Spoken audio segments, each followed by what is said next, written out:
Hello everyone, welcome back to my blog. কেমন আছেন আপনারা সবাই? আশা করি ভালো আছেন, আর আমিও বেশ ভালো আছি। তো এখানে দেখতে পাচ্ছেন আলুর দম, পায়েস, রাধা বল্লভী আর 2 রকমের মিষ্টি নেওয়া হয়েছে। আসলে আজকে বাবার জন্মদিন, বাবা মানে আমার শ্বশুর মশাইয়ের। তো আমি এই পায়েসটা নিজে হাতে বানিয়েছি আর এই বাড়িতে এসেছি আজকে। আর হচ্ছে আসতে অনেকটা লেট হয়ে গেছে, কারণ সকালবেলায় বাবির গানের ক্লাস ছিল, তারপরে ওর অ্যানুয়াল প্রোগ্রামের রিহার্সাল ছিল, সেটার জন্য ওকে স্কুলেও যেতে হয়েছিল। সেই কারণে আমার আসতে অনেকটা দেরি হয়ে গেছে, মোটামুটি 1টা বেজে গেছে। তো বাবাকে এগুলো দিয়েছি। আমি বাবাকে বললাম তুমি এগুলো খাও, এখন খেতে তুমি পরে খাবে।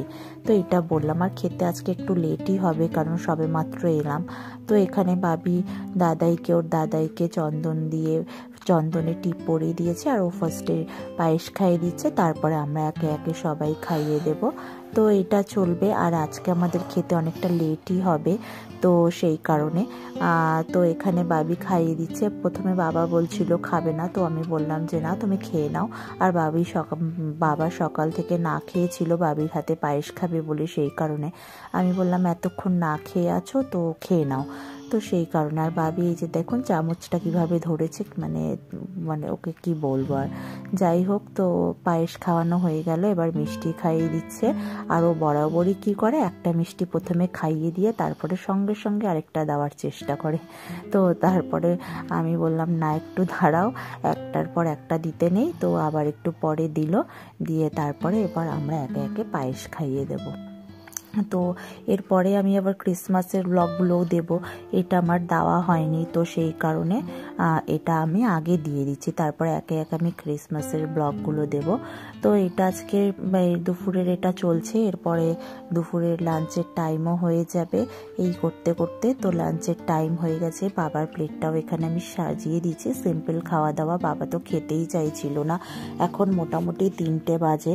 বাবাদের মাটন হয়েছে, ভেজ ডাল আর পোস্ত হয়েছে, 3 রকমের ভাজা, আর মিষ্টি দই আছে সাইডে। বাবাকে দিইনি, কারণ বাবা বলেই দিয়েছিল যে আমি এখন খাবো না, আর খেতেও চাইছিল না এখন। যাই হোক, আর বাবি আর আমার জন্য চিকেন হয়েছে, তো এখানে ওরা খেয়ে নিচ্ছে।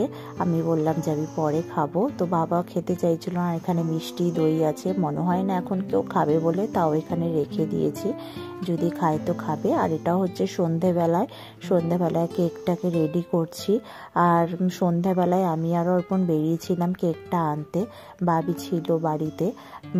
তো ওর কিন্তু কেকের মাঝখানে যে একটা গোলাপ ফুল আছে, বাবির সেটার দিকে নজর, মানে ওটাও নিয়ে আগে খাবে যে গোলাপ ফুলটা। তো যাই হোক, আর এখানে ভেতরে যে ক্যারামেল দেওয়া রয়েছে, এটা ও চেটে চেটে খাবে। তো যাই হোক, এটা তখন থেকে ও দেখে যাচ্ছে। আর হচ্ছে এটাই হচ্ছে একটা ছোটোখাটো কেক নিয়েছি, কারণ বাইরের কেউ আসেনি, তো বড় কেক নিয়ে। আর সত্যি কথা বলতে, কেক একমাত্র বাবি খায় আর অর্পণ খায়, আমার অতটা ভালোও লাগে না। আর বাবা আর মামুনি তো একদমই কেক খেতে চায় না, তো যেহেতু জন্মদিন, একটা কেক না কাটলে ভালো লাগে না, তো সেই কারণেই কেক আনার একদমই ছোট্ট কেকটা আনা হয়েছে। তো ইচ্ছে করেই আনা হয়েছে ছোট, কারণ হচ্ছে খাওয়ার কেউ নেই, সেই কারণে। তো যাই হোক, তো এখানে তাহলে কেকটা কাটা যাক এখন। আর বাবি এখানে বসেছে, আর বাবি এখানে না কি করেছে, কেকটা কাটার পর এই ক্যান্ডেল আলাদা করে কিছু আনিনি, এটা নিয়েছে স্পার্কলিং ক্যান্ডেলটা, তো এইটা দিয়ে জ্বালিয়ে কেকটা কেটে নিচ্ছে। এটা আমি বললাম বড়টা দিতে, কিন্তু বড়টাই মনে হচ্ছে কম জ্বললো, একটুখানি মানে জ্বলে তারপরে আবার বন্ধ হয়ে গেল। তো যাই হোক, কেকটা কেটে নিল। তারপর কেকটা বাবা কি করছিল, কেকটা কেটে আগে বাবিকে খাওয়াতে যাচ্ছিল, কিন্তু এই যে বাবি এই যে চামচটা মুখে নিল, এইটার একটা ভীষণ বাজে অভিজ্ঞতা আমার আছে। এটাতে এমনি এটার সঙ্গে দিয়েছিল একবার মানে কি গতবার ক্রিসমাসেই আমি কেক হচ্ছে এমনি অরিজিনাল ছুরি দিয়ে কেটেছিল বাবি, আর সঙ্গে সঙ্গে আমি জাস্ট কেকটা কেটেছিল, আমি বাটি আনতে সাইডে গেছিলাম, ওই চামচটা, এটা ওর বরাবরের অভ্যেস, অরিজিনাল ছুরিটাকে নিয়ে মুখের মধ্যে যে এখন যেরকম দিল এরকম দিয়ে গেছিলো, আর আমার তো ভীষণ ভয় লেগে গেছিলো। তো যাই হোক, ওর সেদিনকে কিছু হয়নি ভগবানের ইচ্ছায়। তো যাই হোক, সেই দিনের কথাটা ভাবলে, আজকে এটা করলো, তো সেই দিনের কথাটা আমার মনে পড়ে গেল।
একে একে সবাই বাবাকে কেক খাইয়ে দিল আর গিফটও দেওয়া হয়ে গেছে। আমি বাবাকে কেক খাইয়ে দিয়েছিলাম, একটু কেক গালেও লাগিয়ে দিয়েছিলাম আর বাবিকেও তাই করেছিলাম। বাবি মুছতে গিয়ে আরও সারাটা মুখ কেকটা লাগিয়ে দিল আর ওই গোলাপের অপেক্ষাটা করছিল। তো কেকটা কাটার পরেই গোলাপটা তুলে নিয়ে মুখের মধ্যে। তাহলে এখানেই ভিডিওটা শেষ করি। ভিডিওটি ভালো লেগে থাকলে একটা লাইক করে দেবেন, পেজ থেকে দেখে থাকলে ফলো আর ইউটিউব থেকে দেখে থাকলে সাবস্ক্রাইব করে দেবেন। পরে আবার দেখা হচ্ছে একটি নতুন ভিডিওর সঙ্গে, ততক্ষণের জন্য টাটা।